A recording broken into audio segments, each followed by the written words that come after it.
Qigong, Qigong, Qigong, Qigong.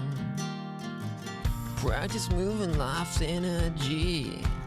Qigong, Qigong. The yin and the yang. Qigong, Qigong. Flow like the river. Qigong, Qigong. Sky above, earth below. Wind blows, water flows. Come inside, close your eyes. Qigong, Qigong. Monkey leaves, critics fly. They move slow, tiger light. Dips subside, the waves roll on. Join the spiral, join the song. Qigong, Qigong. Body meets mind. Qigong, Qigong. Feel the river deep inside. Fire, water in the tide. Move with ease, let life be. Smile with the ebb and rise. Sky above, earth below. Wind blows, water flows. Dark and light, hot and cold. Qigong, yin yang. Qigong with Tamas, Konya. Today, you're going to teach us about Qigong. So let's start off with the question of what is Qi? Hello, everyone, and hello, Michael. Honestly, it's so much fun to be here, and I'm glad to share some ideas about Qigong because a lot of people haven't even heard of it, and I think it's a crime. So let's get this thing started. Qigong is originally from China, and it's about 4,000 years old. So it's not a modern woo-woo that will sort your life out completely. That is based on experience and tradition, and it's there, it works because it's fantastic. So Qi and Gong, two different words. Qi is the life force energy. That is the energy that moves you or moves through you, that starts your heart beating, that you can see in your movement. So, for example, a rock doesn't have a Qi. A piece of plastic doesn't have a Qi. But a stag beetle has a Qi. A butterfly has a Qi. Human being has a Qi. That is our life force energy. That is magical. No one knows where it comes from, and no one knows where it goes when we die or when we leave our body. We can talk about that. So this is our life force energy that cannot be really scanned. So modern science can work on organs like the lung, like the heart when we die. But how about those emotions that we experience throughout our lives? They cannot really measure it. How about your anger? How can we sort out your anger? And it's still there. It's mysterious. People just don't know. So Qi is your life force energy, and Gong is the skill to use it, to enhance it, to work with. So Qigong is when you are able to work with your life force energy. And you got into this in the past few years, I believe, but there's a long, long story of Tamas way before that. You grew up in Hungary. Now you're in London. Let's talk about, Qigong aside, what your life in Hungary was like at that time and what Hungary was like. And this might seem like a completely left field question that's not connected to Qigong, but there's an energy of a place. There's a way a place is and the way that, therefore, the people in there are, their minds and their bodies. So this may or may not connect back to Qigong, but knowing you, it probably will. Let's talk about Hungary in your childhood and your young adulthood or whatever when you were there. And then maybe what pulled you to go to London? That is really, really interesting because Hungary is a wonderful country. It's beautiful. If you go there, I promise you, you're going to love it. People are kind, but still for me, something was missing. You cannot always explain certain things, you just feel it. You can talk about gut feelings and intuitions that I wasn't even aware of at that time. But something was kind of pulling me back, and I couldn't be myself. for moment of times I was happy and relaxed, but most of the time, to be honest, I lived in general anxiety. And my parents did their best. All parents do their best. But we all know all parents will mess up somehow. It's just a question how they will mess us up. But that is part of our journey. So I did my best, and it just didn't click. And at the age of 26, when I went through certain challenges in life, I decided to start to learn English. And I cannot explain where it came from. I wasn't taught English at school at all. 27 years of age, I decided to come to the UK. And it was 23 years ago, and I'm still here and I'm loving it. So my energy just wasn't as vibrant over there because I was disconnected from myself. So I had to come to the UK to completely collapse and like a phoenix, and start everything from my ashes. And here I am now. I'm getting closer to my full potential. I can smile every day. My energy is right. And that is what I help my client with. No matter where you are, no matter what you are going through, you need to find where your energy is the best. What were some of the things that you were going through or those challenges that you faced in your early mid 20s, if you don't mind talking about them? No problem at all. Before I came to the UK, I always had that many people face the same challenge. We compare ourselves to others.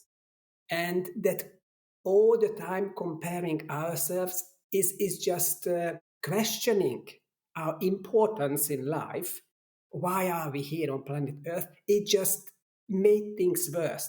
So why, for example, my classmates in the primary school, they know what they want to become, and I have no idea. Why what I'm studying in the secondary school has absolutely no interest to me whatsoever, and other people love it. So these type of things, when something just didn't click and I didn't understand at that time, we need to fail at certain things in life to eliminate those parts where not to invest our energy. And that will take us closer to discover who we really are. And when did qigong come into the picture, and why did you need it then, and why did it work? There is a word a lot of people use, and that is a phrase that is called midlife crisis. But now I reframe it and I call it midlife opportunity. Midlife crisis, I don't know how people would describe it, but for me, it was when everything fell apart. No matter what I was believing in, it's gone. I realized it didn't work. So I need to put everything to the bin, no matter what I've been doing before, and let's be open for no matter what comes. Let observe, let be adventurous. And that was the way for me. So what happened, I was 45 years of age when COVID came. I used to work as a conference services manager. So in a conference center, my job was to make our clients happy, sort every issue out, and make sure they come back next time and bring the money to the business. And I was rather good at it. Unfortunately, I was so disconnected from myself in the process to please so many people and drain my energy. I didn't have energy for my ex-wife. So when the company decided not to reopen my venue, that was just one event. My ex-wife decided to leave me. That was a second event. My ex-wife decided to leave me with my greatest love, with my 4.5 years old son. That was really, really hard. I lost a lot of money in the process that added to my pain and misery. But these things all had to happen when I realized I don't need to look outside for answers. The answers will be inside. So that was the perfect opportunity to start to look inside and work on myself. And that's when I said, I will be open for anything and everything that will have any interest. So that opens my eyes. And I was listening to, I don't know, hundreds of audiobooks on YouTube. And once an advertisement came up about Qigong, and I said, hold your horses. What was that again? Let me just repeat this and let me just follow this guy.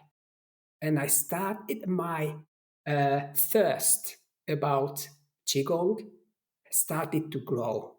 And I realized it's such an art form. It's a therapy.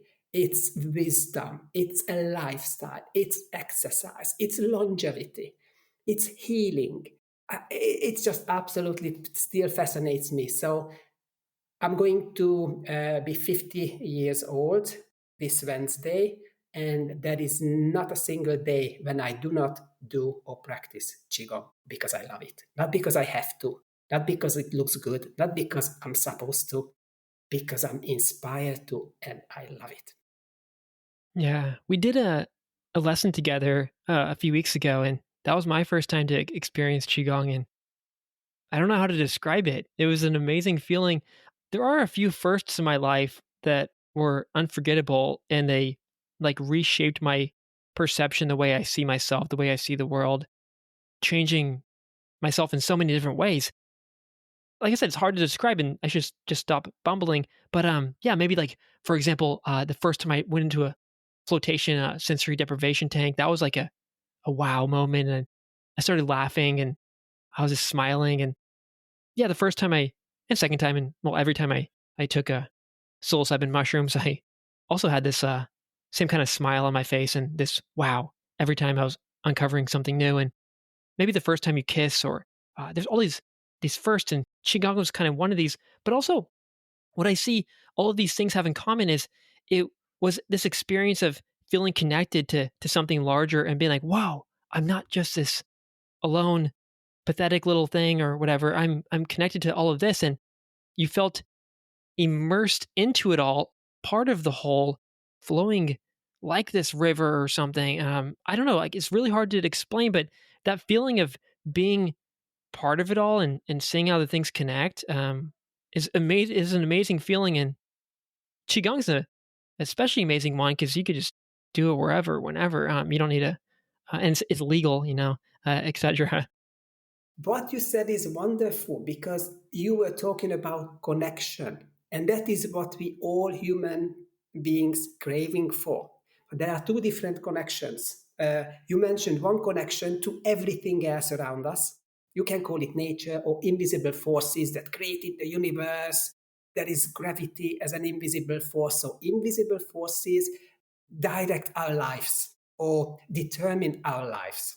And we human beings, because of a certain part of our mind, we believe we are the center of the universe. And clearly we are not.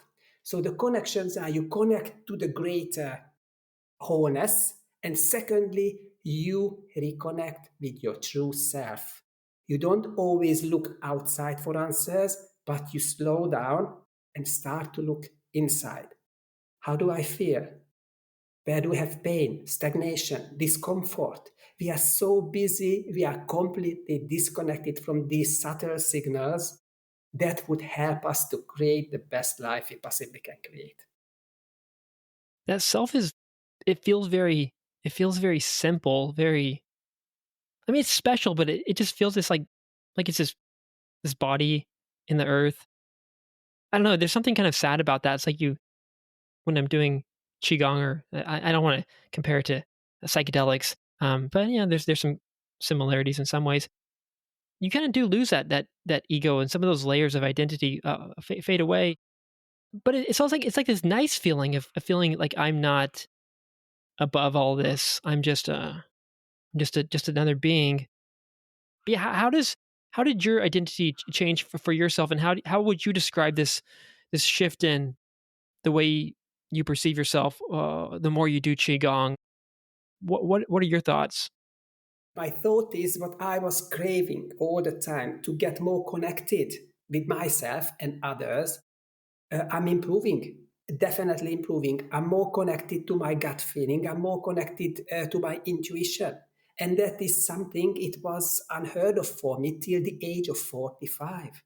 And now there is an incredible world that was still there, available for everybody all the time, and I just wasn't aware of. And it's absolutely magical because it helps us to unite, to get together everything else around us and live in harmony with life. Do not be afraid of the huge waves while we are at sea, because we know we have a surfboard and we know how to surf it. So life will throw certain challenges at us. But this is when you are connected and you feel you are never alone and you are guided, supported, and it all will be fine. And that is fantastic. You have clarity. You are connected with your body, with your feeling, with your intuition, and you are never alone. And that will be a fantastic feeling for anybody who does Qigong or certain mindfulness activities for long enough. Some people have not tried Qigong. A lot of us have not. How would you describe it for people who might be a bit confused right now? And yeah, you described it a bit earlier, but what do we actually do in Qigong? Fantastic. Qigong has certain pillars that we do. It's really, really challenging to summarize it. If you guys would have a look at my YouTube channel, you would see different exercises that would help you visually to understand what is happening. But in a nutshell, what we are doing there, we harmonize a slow movement with gentle breathing. And that will distract our always busy mind, focusing on itself, the ego, to something else and relax it. And that is when we can reconnect with ourselves. And how we do that? We lubricate our joints, we warm up our muscles before that to help this life force energy run through us. Awaken the energy, sometimes with tapping, sometimes with stretching. And we can improve our muscles as well. There are certain techniques for that. But this is mostly at the end, that is a moving meditation that will get us into a state of connectiveness or receptiveness. And that is when, no matter how strong the storm is, you are in a safe place, you are in a shelter, and you know everything is going to be fine. How would you describe these movements? When I did it, I felt like a lot of their movements had sort of a circular kind of wavy kind of motion to it, but I'm completely new to this, so I might just be saying a general pattern. What is the general or more specific kind of patterns that are being done in Qigong? They're different than, say, movements we normally do in modern life. We might move like that, but most people don't move like that these days. Well spotted, Michael. It's really, really important. Most exercises, especially in the Western world, is linear, is competitive. Qigong moves in kind of waves. Just imagine the water. It doesn't go straight at something, it follows where the deepest place is and gets there. So it's just, if you imagine your energy, that energy moves effortlessly. You do not force anything. There is one saying in Qigong: there is no pain, there is no pain. So as soon as you become receptive, you reduce the opportunities for injuries. You do not get injured because as soon as you receive the signal from your body, you stop or modify the exercise. So no injuries. And you get just better and better, more flexible and full of, honestly, life. This is how I can describe. So in nature, if you look at it, everything moves in spirals. Look at the universe, how the planets are moving around. Nothing is just straight. Like, for example, running 100 meters and that is the focus and I need to get there faster. No, you are part of the journey. You need to learn how to join to the natural flow of life. And Qigong helps us to connect to that natural flow. And there are lots of different exercises. I was looking them up. Some of them mimic the movements of, yeah, rivers and clouds and things like that, but also animals. So, how do animals move, or certain animals that are used in qigong? So, many, many years ago, when Qigong was evolving, of course, from shamans, and it's interesting because your podcast is called Mind Shaman, we didn't always had that opportunity to go to the dentist or go to the hospital if we had any injuries or pain or discomfort. We used to rely on certain people who connected to nature or themselves and had a certain knowledge. Now, when the Taoists came, they spent plenty of time to observe nature, and they realized nature doesn't waste energy. Nature always uses as much as it's available, nothing more and nothing less. So they observed animals as well, and they got these certain type of animals and looked at their characteristics. So there are different, it's not complicated. We just have a short time to explain everything, and it's all connected. There are 5 major animals. That is one of the most ancient practice of Qigong, the 5 animal Qigong. These animals move differently, and they have different characteristics as well. Because Qigong isn't only about the body, it's about the mind and spirit connection as well. So, for example, let's pick on the monkey.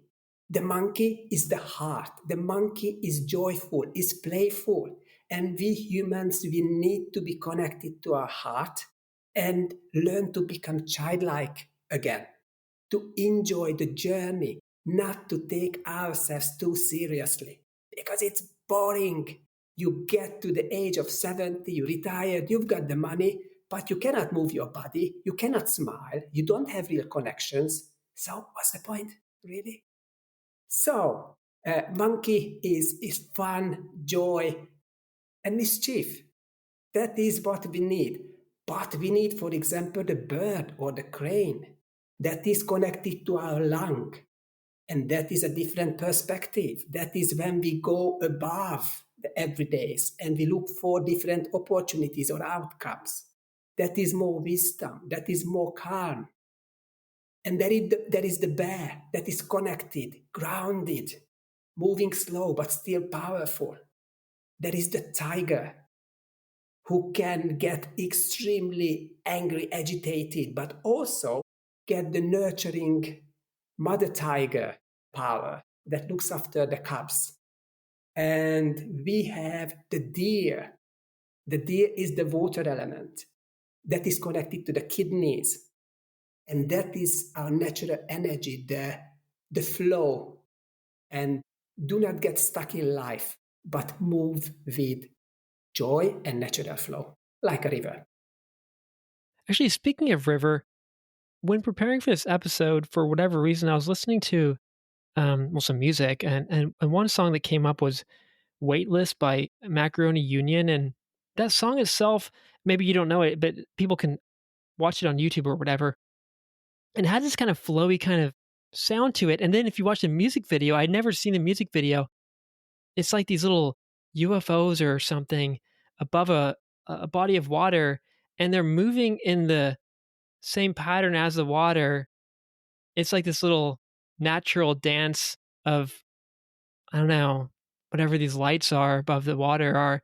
And so I guess the question is, or the observation is, Qigong is not only in our bodies, it seems to also be in the things that we create, things like music and movies and books and language and all of these different things. So maybe you haven't thought about it, but are there any, I don't know, bands or movies or stories or something that you feel exemplify the principles from qigong, or the opposite of, like, this kind of movie or this book is sort of the opposite of what qigong is trying to achieve? I can think of, I don't know, some basic ones myself. Maybe, like, for example, I mean, qigong is not Brave New World or 1984 or something.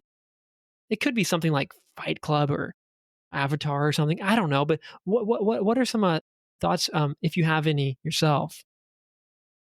Well, that is really, really interesting. I wasn't thinking about that before, and I do not really have an answer. What I do have is Qigong is effortless. Creativity comes from that place when we get into a flow state. Either you do something or you just connect with yourself, but when you get into nature's rhythm, you will have those light bulb moments, those creative ideas. So, creativity is killed by stress.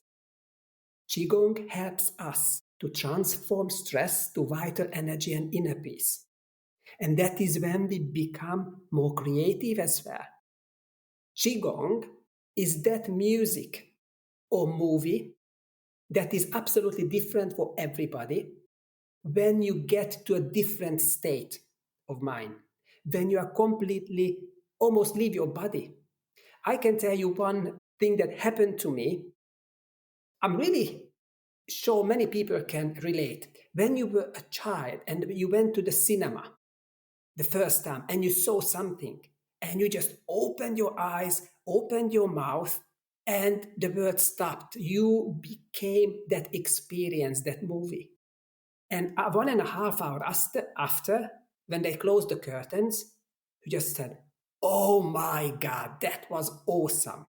So that is when you are part of the experience for 1.5 hours, or a piece of music. That is you, that is Qigong, that is when you connected. And that is where is no stress, just effortless being. And for whatever reason, you going to the UK maybe was sort of like going to that movie theater. I know it's going to be different for everyone. It's not, maybe it might not be about the UK per se. Maybe it's just it's a new place and you feel free from the constraints of your own culture, or maybe it's something inherent in the place at that time and Hungary. But it sounds like maybe also something similar is happening when you change the location. Every place and time has the energy and the memory. In Hungary, I was trying different places, but still didn't click. I cannot explain why I had to come to the UK. I had to go through those challenging and painful life events. That was really, really, really tough. That's why I had to figure it out myself, because help wasn't available. I cannot explain. I had no spiritual connection till the age of 45. I see utterly differently now. Now I can think about certain things like maybe I was guided to come here. Maybe I had to face these challenges to grow to a certain position to find myself. Maybe that is my destiny, to become a helping practitioner and share my wisdom with others to reduce their pain and suffering. I don't know, but I'm just enjoying the ride. That is what I can do. My focus is to come alive and help other people to do the same. Yeah, and I guess you were in the yang side of your life. You were in your youth, so you took the action, which maybe you wouldn't be able to take at a later age when you're falling more into yin. But hopefully, there's a place where we can have the mix of the yin and yang together, and maybe that's what you have now. But and I want to believe that you can have that sweet harmony of yin and yang in your 20s and 30s and 40s and 50s. But it seems like we get stuck on one extreme or the other through the ages of our lives. What you said, the yin and yang. Yin, for example, the water, yang is the fire, yin is the softness and rest and relax and recover. Yang is the action and resorts and energy. If you do either of them too much, you will be out of balance. You need them both. And as you said, to find that harmony between them, that is, you can find that harmony, but I challenge you how long you can keep that harmony.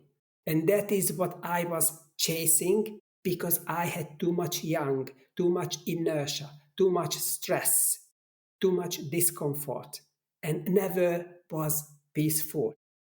I tried many, many things that seem to help you to feel better. Coping mechanisms, that's the word. For example, I was drinking alcohol for decades, and it was great for the first couple of beers. But after, when you drink too much, it will be even worse and more pain in your life. So, what I'm saying is to find a way where you can keep that harmony, that yin and yang in your life longer. That is fantastic, that I never found before.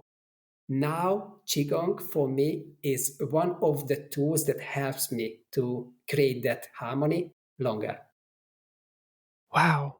So it's like what drugs do. Well, a lot of drugs do is it brings us to the other side, the yin or the yang, whatever we're missing. But it seems to like bolt us into that direction too quickly, and then it snaps us back to the other end even harder. So we're never really in harmony, except for like maybe the first few times you try it, or the first few minutes, the first few beers. So, but it's a really tempting trick because it does sort of work in the beginning or temporarily, but it's not a very good long term strategy. How did you stop smoking and drinking all that, and how did was qigong part of that, or was it like a separate thing earlier? It was different. When I stopped smoking, I found something better to trade that satisfaction that smoking was giving me for something better. When I swapped drinking alcohol, I swapped it for something better. When I swapped alcohol, it gave me that clarity. Of course, when you are drinking alcohol, you are not the most receptive student. When you have hangover, you are definitely the worst student. And what I needed to absorb fresh information, to absorb something new I was missing in my life. And with alcohol, it clearly didn't work. I was craving for a solution because I was in pain. So when I decided to get rid of alcohol, it's a long story. I wasn't deciding, it just happened to be. I can talk about it on another day. So without alcohol, that opened the door for me for Qigong because I became more observer, not only for the teachings, but for my inner world. And that's what I needed to do. I can help other people to get rid of their coping mechanisms. I can help them to trade it for something better, but everybody has a different journey. I'm on mine. It's never perfect, but I'm not chasing perfection. I'm chasing a sustainable energy that drives me further and further and further when I can do more and more good things. And I noticed you're often smiling, not I mean, not just with your mouth. You're smiling. You're with your whole body all the time, and it's hard for a lot of people to retain that kind of energy and actual positivity. And when I did qigong too, I just spontaneously started smiling, and also my body was tingling. First, it started in my hands, but then my whole body started kind of buzzing and tingling. And that's a common experience, but it kind of goes along with the smile. And it's not something I chose to do or expected it would happen, but it just emerged out of me. And it seems to be coming out of you sort of on an everyday basis now, or at least each time we've met. Our energy is contagious. You can share your stress with others, and you can share your love and joy and enthusiasm with others. I've chosen the second one. And not only I chose it, but as soon as you do not fight with life anymore, but you surrender, you become part of nature, and you will realize smiling, being kind is naturally you. Look at children and learn from them. Are they judgmental? Are they causing deliberate pain to the others? No, they are caring, kind, nurturing, loving, joyful, experimental, adventurous. That's who we really are. We just got so much mud on our journey towards adulthood, we forgot who we really are. If you get closer to that person who you used to be as a child without anything downloaded into your hard drive from your society, you will find a loving and kind person. I'm getting closer to that person who is really me. And you will see, if you will be on your journey, you will be smiling just as much as I do. And this ties back up to connection then. I was walking home today and sometimes I look at the racing bicycles. They're not actually racing, but they're very fast, and I'm not scared of them necessarily, but I do judge them, like get off the sidewalk or whatever. Anyway, I normally have this negative judgmental energy towards these bicycles and especially the motorbikes. But today, for some reason, I saw this guy on his bicycle, and we just smiled at each other, and I thought, wow, isn't that nicer? And it's like these smiles and this eye contact, and I guess maybe certain gestures, like a waving, of course, in a gentle way.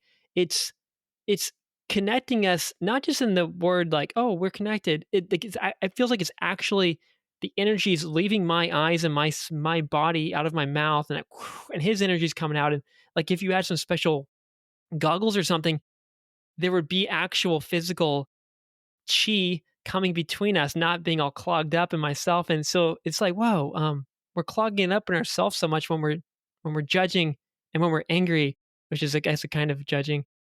But then when we just let go, it's like, whoa, we feel connected, but I think there's actual connection too. So that's really nice. Yeah, I should stop swearing at bicycles. Well, as soon as you are judging, a certain part of your brain, your ego, you can call it your ego, is in charge. But as soon as you realize there is no negative things or positive things, there is absolutely a positive side of a negative happening and the negative side of a positive happening.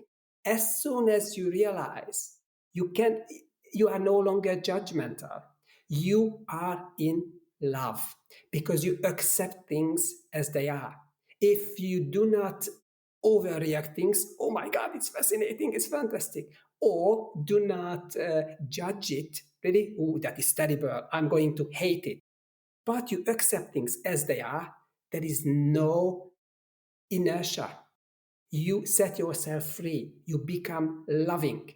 And as soon as you share that non judgmental, loving energy, it comes back to you. The more and more you are yourself, the more and more people you will attract with the same energy. Because we resonate on certain frequency. If you experiment yourself, when you are angry or upset, your body language changes, your energy is different, you feel heavy. Or on the other hand, when you are joyful, in love, for example, you are on the clouds, aren't you? Your energy is up somewhere. So that's what happens if you become yourself, receptive and non judgmental. You will attract the right people and you will help other people to increase their energy. So nothing is good and nothing is bad, and everything is good and everything is bad. That's such a freeing kind of mindset. Once you really feel that and I guess believe that or perceive that, then that must make life pretty fun because then you can just like everything is good. Everything is good. Not everything is good, everything is as it is. Everything is meant to be, and I'm here to experience it. For example, if you think about a terrible life experience, I would question you if it was all terrible. I'm pretty sure you would find some positive things that later came up to the surface. For example, in my life, when my ex-wife left me, when I had to go through court hearings, when financially I was challenged, it was really, really tough. I needed it. I grew from that experience. That gave me the opportunity to become the person who I am. If those things didn't happen to me, I'm still the same lost soul as I was before, maybe even worse. But now I don't need coping mechanisms. I can be myself. I can work with whoever I decide to work with. And that gave me this type of freedom. So all those terrible things were not terrible after all. Yeah. That's a very freeing way of thinking, but it's also kind of confusing because then like our normal path forward in life is I'm going to chase and pursue these good things, money and health and whatever the things you're supposed to get. And so you're focusing on the quote unquote good, but I guess we're not looking for a good, happy life necessarily. We're looking for something else. Like you said, the bad is actually a huge core ingredient to fulfilling life. And if I look back on my life, like these things that are supposedly bad are like really some of my favorite things. This is my life. And so even like having a crappy job that you're complaining about, like I don't know, is it? That is your wake up call. You are not at the right place. Keep searching. Don't give up. There is something better waiting for you. But even then, there's beauty in all this suffering and pain and darkness. And yeah, it's not just that it leads to good things. It's like the thing itself is actually sort of, I mean, if you look at it, it is quite beautiful. It's actually almost more beautiful than the perfectly good thing. But I guess again, it's just confusing because what do we? And the question is, what do we do then? What do we do if we're not going to try to get these good things? Everyone is different and everybody has a different pain threshold, for example. Everybody has a different clarity at that certain time. I wasn't connected. Some people are more connected to their intuition and gut feeling, and they read the signals earlier or sooner than I did. So it's beautiful because everybody is a unique fingerprint. There is no one size fits all. But we need to identify our highest values. If we know that, we realize what is the most important thing for us. And are we aligned with our true self? And our values will change from childhood to, I don't know, old age, because we will have different priorities. But you need to read yourself and realize when to assess and when to change your values. But without your values, you will be drifting aimlessly. If you have clear values, you can connect to that and you will get much further. For example, a lot of people, successful high achievers, they get to the top of the ladder. They have loads of money, but they will lose themselves in the process. They chase the wrong goals or treasure, and they will lose their relationships, not only with themselves, but with others. And what's the point of winning a game when nobody is celebrating with you? There is a quote, I think it was Stephen R. Covey, who said, if the ladder is not leaning against the right wall, every step we take just gets us to the wrong place faster. And that's what people don't realize. We are chasing the wrong goals. We lost connecting with ourselves. We don't know anymore what is meaningful to us. And life has no meaning. We give meaning to life. We need to realize, who do we want to become? Do we smile when we look into the mirror? Do we love what we see in the mirror? Do we know what is important for us? If we can answer these questions easily, without pain, with confidence, we are on the right track. How does Qigong connect with or differ from other Chinese practices or philosophies or whatever we want to call them, such as Tai Chi and Kung Fu? Okay, Qigong is the original form, and Tai Chi and Kung Fu evolved from Qigong. So Tai Chi, I really do not know how old is Tai Chi, but Qigong is 4,000 years old. That is a specific, more complicated movement, constant flow in Tai Chi. Different steps and movements are connected together. That's why it's a little bit more challenging for a beginner to learn Tai Chi. Qigong is the best place. No equipment. For example, in the Shaolin Kung Fu, they use certain equipments, the sword and different daggers, for example. I don't know all the equipments, but they need it for practicing. In Qigong, you need absolutely nothing. You can do it anytime, at any age, indoors, outside. It's fascinating. Qigong is not for those people who have excuses why not to live happier, healthier, and longer. Apart from that, it's so accessible, I can't see any excuse why not to do it. And it's so much fun. The others sometimes, for example, yoga. It is a stretch. I love yoga, but it's a stretch too far for my body sometimes. Sometimes you need to hold that position forever. And I don't want to hold that position forever. In Qigong, there is harmony. You can get relaxed in a subtle movement. And for me, that is so freeing. Nothing is stagnant and constant in life. Everything is in movement. And Qigong reflects that. So back to the original question. Qigong is the original art form, and Tai Chi and the Shaolin Kung Fu evolved from this. But Tai Chi is so complicated.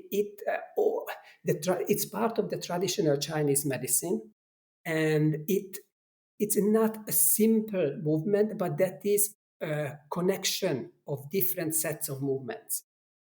That's why it's more complicated. It's not just, for example, I'm lifting up my arms, but it is stepping somewhere, shifting the weight, moving the hand, and it's a more complicated journey. It's beautiful. It's just not for beginners.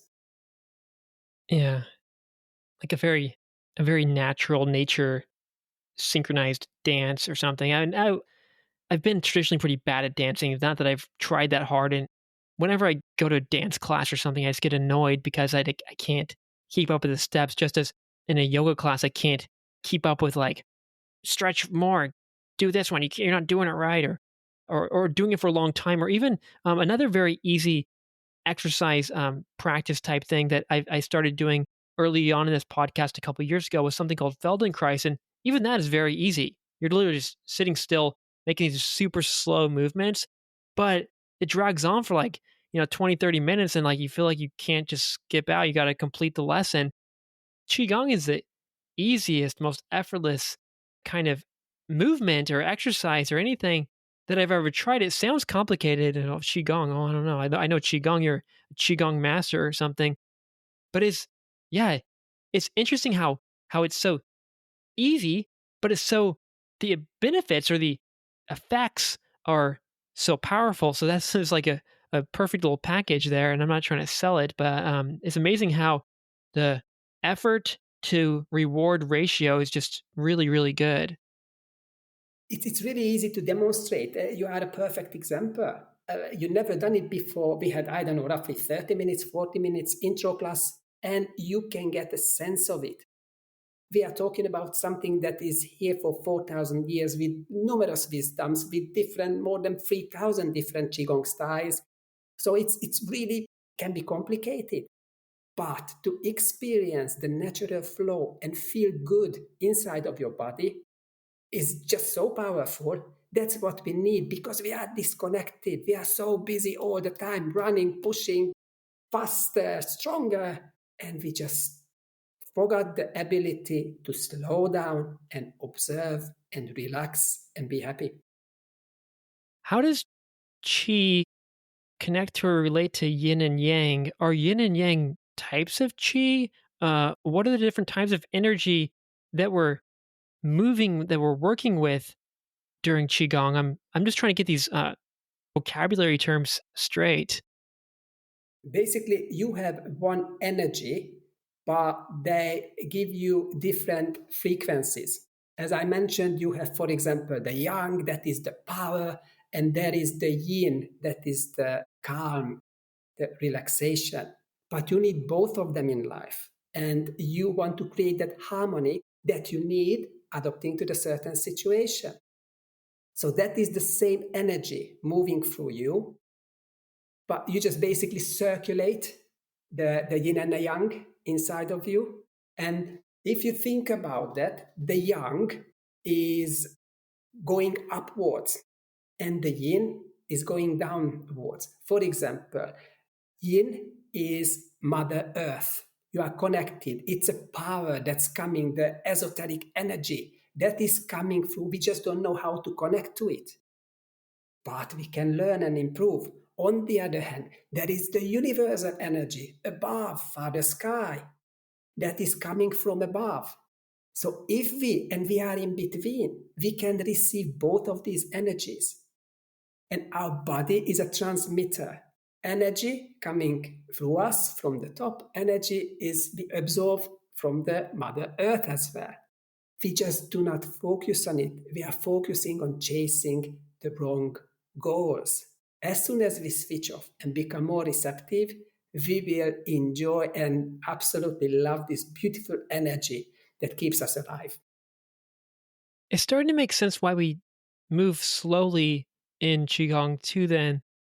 After you explain this yin and yang, it's almost like, and maybe this is common sense to people who are in this whole thing, they've studied Chinese philosophy or something in university. Okay, sorry guys. That movement, and especially fast movement, is very yang, and then stillness and non-movement is, I guess that's yin. Is there a kind of yin that is movement, or is it just what we're doing in Qigong is we're moving, which is the yang, and then the sort of non-moving, the slowing down is the yin? Where does the yin and yang come into play in Qigong? And I have a follow-up question too of, well, are there certain exercises that can be like just blasting us into yang land and others that are going to put us into yin, or is it always a sweet, harmonious mix? It depends what you need. For example, if you do not have enough energy, but you would like to be more energized because you have to do some work, you have to do something important, you will need your energy. But you just feel weak, you are depressed, for example. We can shift our energy. We can become more energized. There are certain things, even acupressure points, that is part of the traditional Chinese medicine, kind of energy switches on our bodies that can activate the chi as well. So we can get more energy when we need them. On the other hand, when we need the calm flow state, you do not want to be agitated, on your feet, bouncing with energy, because it's not the right place to create. Then you need to cool down that fire. And when you learn to do that, you can change your state. That's why it's good to know those exercises, for example, or practices that energize you, give you more yang, or helps you to calm situation. For example, if you are stressed, you do not need more yang energy because that's what is burning you. It leads to burnout. You need to cool that fire down, and that's why you use yin or mindfulness practices. It depends what you need, and there is a qigong for that. Yeah. Well, when I'm cranked up in with yang, I kind of want more, but that is what burns you out and almost like brings on mania or psychosis in some people, or just burnout and death or whatever. But yeah, but I'm not such an expert on qigong. So if I just go on YouTube and watch some qigong lesson, how do I know if it's going to be energizing me or calming me down? Because I don't want to be drinking an espresso, at 10 p.m. and I don't want to be drinking some chamomile tea in the morning. Well, I guess I could, but that's not what I need at that time. So how do I know? Well, you need to, as in life, you need to learn how to connect with your true self, with your gut feeling, with your intuition. When you feel something is the right thing to do, you need to get that connection. I learned from many teachers. I didn't really have that connection with them, but I learned certain exercises that helps me on my journey. But they are not those who I refer to as my mentors, who I resonate with. You need to find those teachers. So just doing exercises from internet is a good start, I would say. But if you would like to get into deeper, it's better to find a teacher who can explain in more depth. I'm learning every day. It's such a deep subject and I love it. Will I ever be a master? I don't think so, because I can learn every day something new. The most important is you need to feel Qigong is right for you. As soon as it isn't, look for the next video or next teacher and you will be rewarded. If it doesn't feel right, there is a reason for that. You either do not get the right information or you are missing something. If you get everything right, you will enjoy it. You will love it, I promise.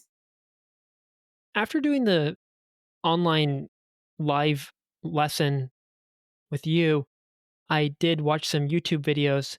Some were with you, but some were with others.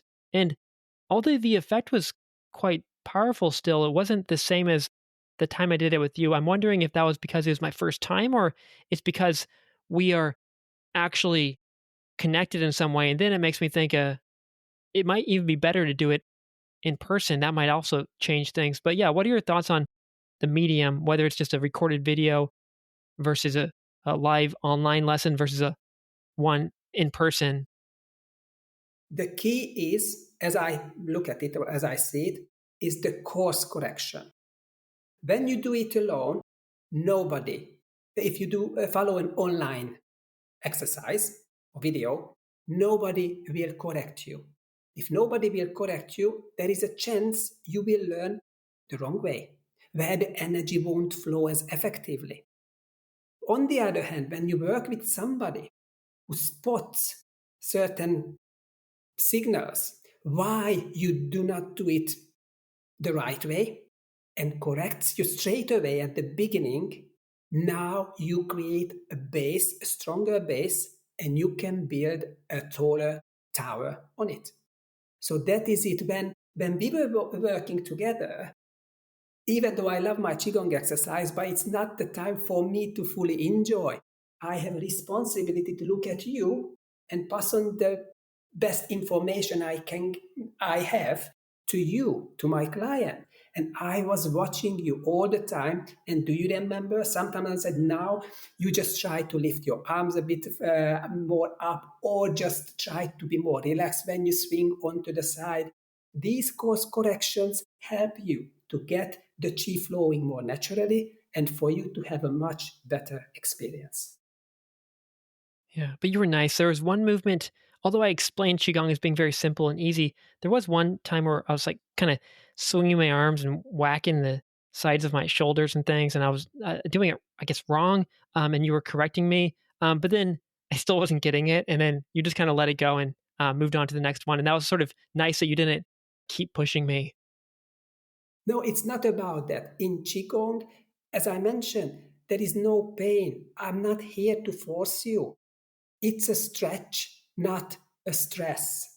It's not a stressor. It's something that helps you to feel better. If you are not ready for a movement, that is fine. We will do it differently, or we will find another exercise will get you the same results. There are, I don't know how many millions of different exercises. So if you don't nail one at the first time, no problem. The most important to enjoy it. The most important, a lot of other exercises do not give you is the enjoyment, because you are forcing.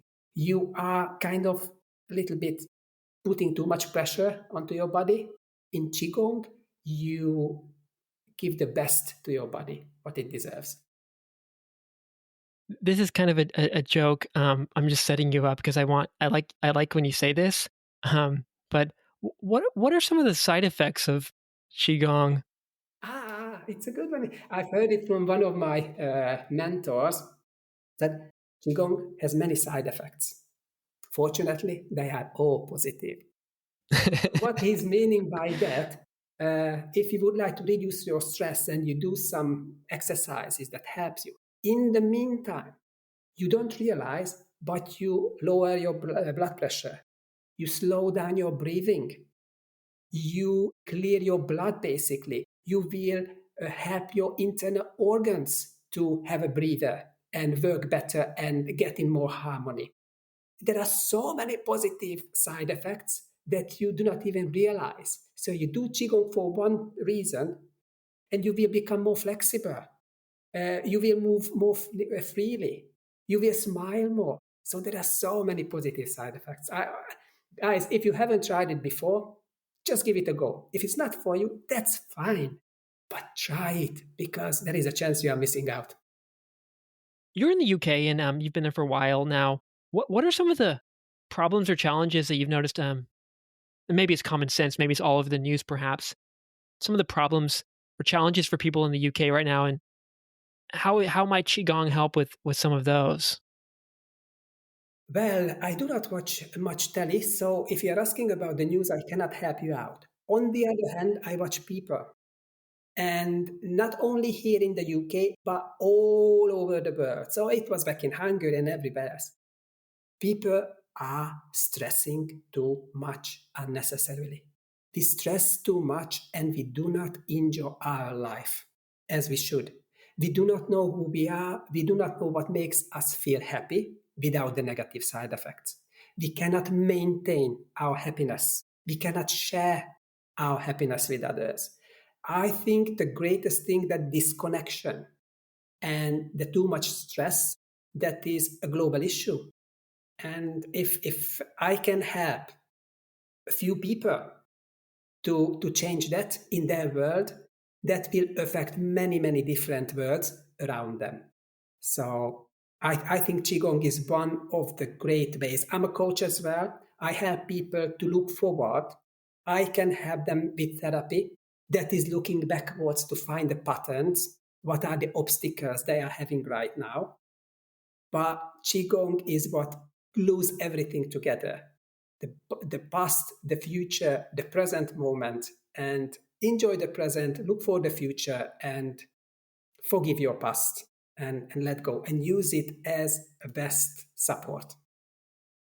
I have just a couple more questions about qigong. One is breath. You had me close my mouth, breathe in and out through my nose. There weren't any, well, there may have been that I've forgotten clear instructions on speed or patterns or whatever. But how does one breathe during qigong? And again, there might not be any rules. Maybe it's just something you feel and what feels right or whatever. But yeah, let's talk about breath a little bit. It's really important because breath is the bridge between our body and mind. With slow breathing, we can reduce the tension in our body. And with slow, deep breathing, we can reduce the anxiety in our brain. This is really important. If we want to harmonize everything, we learn to focus on our breathing. That is one of the most important things. If you think about it, you can live without food for about 3 weeks. You can live without water for up to 3 days, but maximum 3 minutes without oxygen, and you are no longer here. So it's that important. We just do not know how to breathe the healthy way, like children do when they are born, lower abdominal breathing. So back to the speed, for example.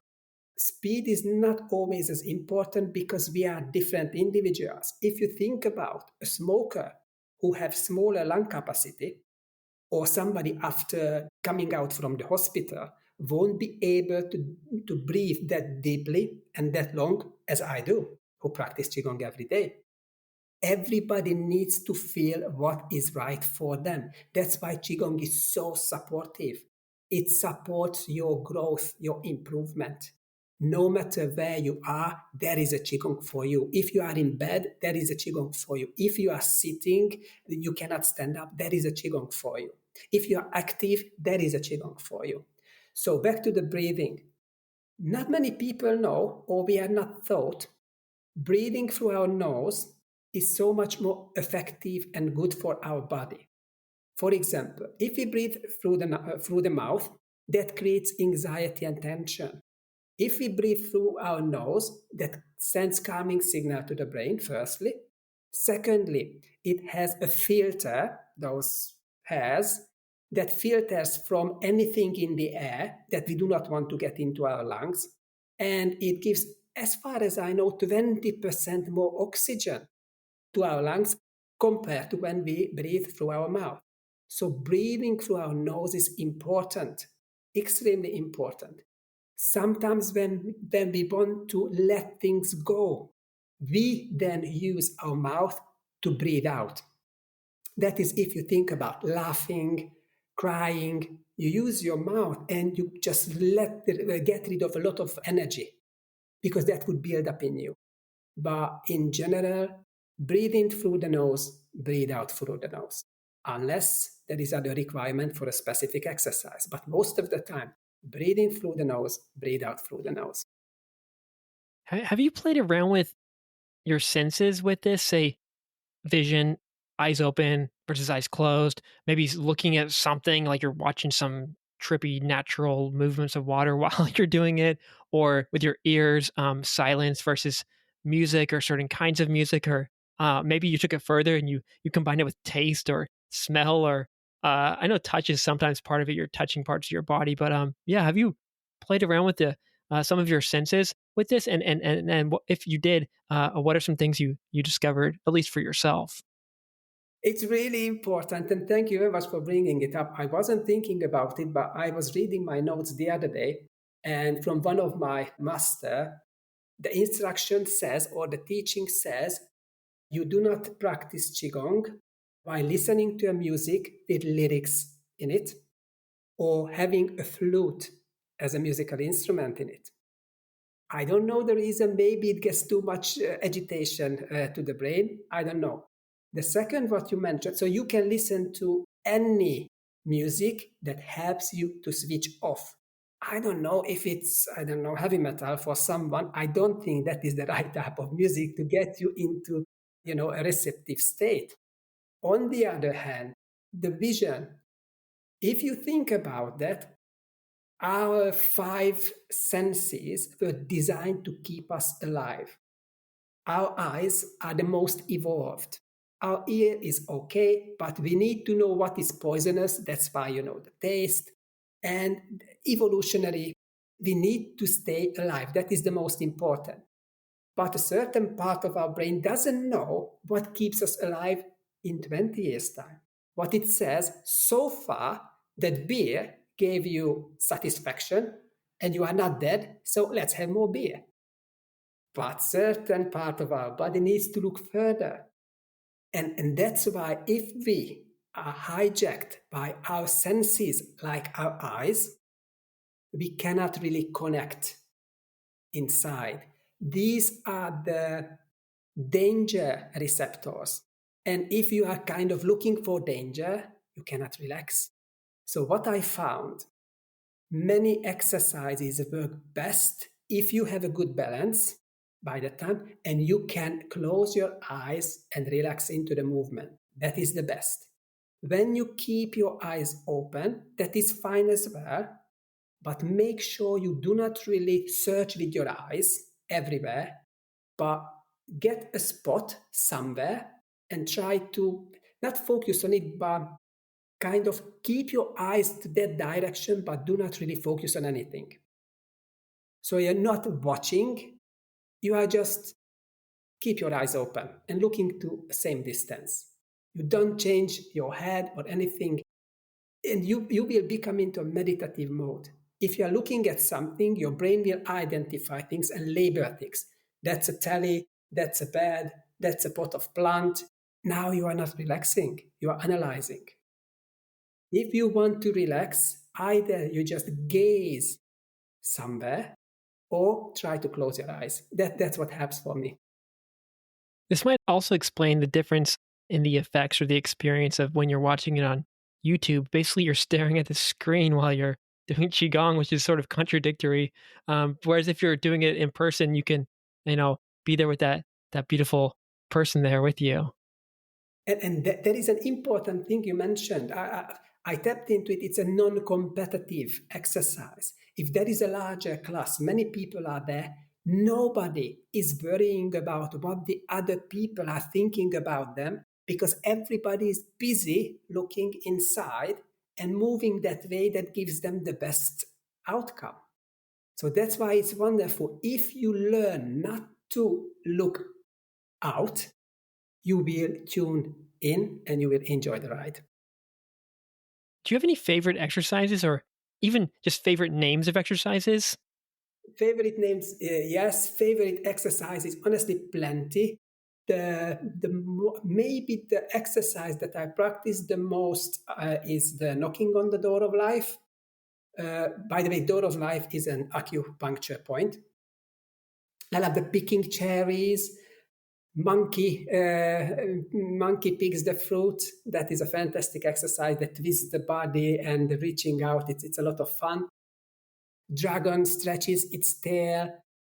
Owl turns its head.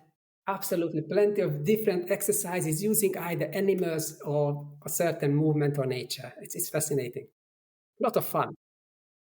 And you've got a website, thomascoach.com, and people can book a free meeting with you on there. And then if they like it, they can do a longer paid sessions. So that's available online, I guess, for people all around the world. That's great. I found you through LinkedIn, so people can also message you there, chat with you there. And then, is there anywhere else you recommend? There's LinkedIn. There's your website, thomascoach.com. You got a YouTube channel. I think that's also at Tamas Coach. Anything else? That's correct, Tamas Coach. You can have a look at the Qigong, but in case you feel stuck or not as happy as you would like to be, I'm a holistic life coach as well. Qigong is one of the tools I use to help people to get to where they want to as soon as they can. I have loads of free inspirational posts on my Facebook and Instagram accounts, but I'm most active on LinkedIn.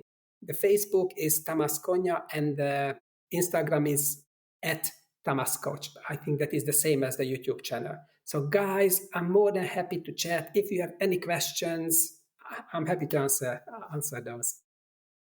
I also noticed that in the beginning of the conversation, I was a bit rigid and nervous, and I don't know, maybe I was trying to be something or whatever, but as it went on, and maybe it's just all in my head, I don't know, but I do feel I did kind of loosen up and got into the flow of conversation. And part of that might be your energy, or might have been the topic, the flowy topic of Qigong. And I never really got to where I wanted to be, and I guess that's life. But I did notice a little difference in myself. Michael, that is when you do not look outside for answers, but you were observing what is going on. And fantastic, you noticed how you feel and you can verbalize it, you can share it. That is fantastic. Now, there are multiple reasons for that. I don't know what were you expecting from our conversation, so what were in your head? I don't know how was your day, so what did you go through before our call? What I can tell you, I was totally fine because I'm physically healthy. I'm happy. I'm in a good mood. I did some exercises and I was excited and looking forward to chatting with you and share some ideas. So energy is contagious. So of course, either you will bring my energy down or I help you to lift your energy. And fortunately, it was this way where I share my energy and you feel better at the end of the call. Maybe you were excited about the topic. And that helps us when something is in our interest or we are interested to learn something, we learn more, we are more excited. If it would have been about, I don't know, tell me a topic you are not interested, after 1 hour conversation, you would be drained. So it's a lot of things together. So don't be harsh on yourself. And there is one more difference I can tell. I'm standing throughout this conversation, so my life force energy can flow over my body. And if I feel a discomfort or stagnation, I can adjust my position. I can move slightly. I can densify like. That's fine. But you are sitting and it's more challenging for your body to feel natural. So there are a lot of things, but the most important thing, I'm so proud of you, Michael, because you noticed what is going on. Yeah, man, I should have got that standing desk. But yeah, you're totally right. I did one interview at my previous apartment. I had a little weird ledge that I would use as a kind of standing desk. And actually, no, the reason I used it is because I was moving out and I had to get rid of the desk. So there was no desk, but I had the interview. So I'm like, oh crap, how am I going to do this? So I found this makeshift desk that forced me to stand up. And actually, the editing, everything went better that way. It was not just an interview, but I feared that if I bought a standing desk, I would stop using it because that's what they say people do. Is that what you're using right now? Or are you? No, not at all. Not at all. I'm resourceful. If you would see my desk, that is a taller, narrow table that people usually live in townhouses on corridors and put some flower on it. I have an additional shelf on the top of it, a small shelf, and I have my laptop's box that is increases the height and where I can make some notes. So that is it. I have a desk, I have a small glass shelf, and I have a computer box. That's what I use, and that's what works for me. So I personally do not invest that much in furniture. I just use what I have. And you're right. I am very excited about this topic, and I think that is part of it. I wrote all these notes, and I've been meditating on it and thinking about it, and getting excited about this Taoist aspect and the yin and the yang and all this kind of philosophy. But then I also want to learn how to do it, and it's just like there's too much, and I'm too excited about it. But it's also a new topic for me to talk about. So there's that rookie aspect that comes in, but maybe that's okay. It's kind of cool to try something new that you're excited about, and then maybe just realize when you're doing something new that you're excited about, you might fumble a bit in the beginning, and that's kind of cool. It's good. It's a good sign. Oh, I found something I care about, and I was looking forward to this conversation with you. And yeah, thank you for this. What's the harm in that when you enjoy doing something and has no negative side effects, but potentially positive side effects? So, excitement is fantastic. Childlike curiosity is fantastic. The call on an adventure, incredible. A lot of people are just disconnected from their inside. And that is what we need to do more. Michael, you are doing the right stuff. Look at your energy. Whatever brings you energy and doesn't deplete others or do not harm your nature or your surroundings, make sure you do it more. You are here for a limited time. Make sure you have the best time ever.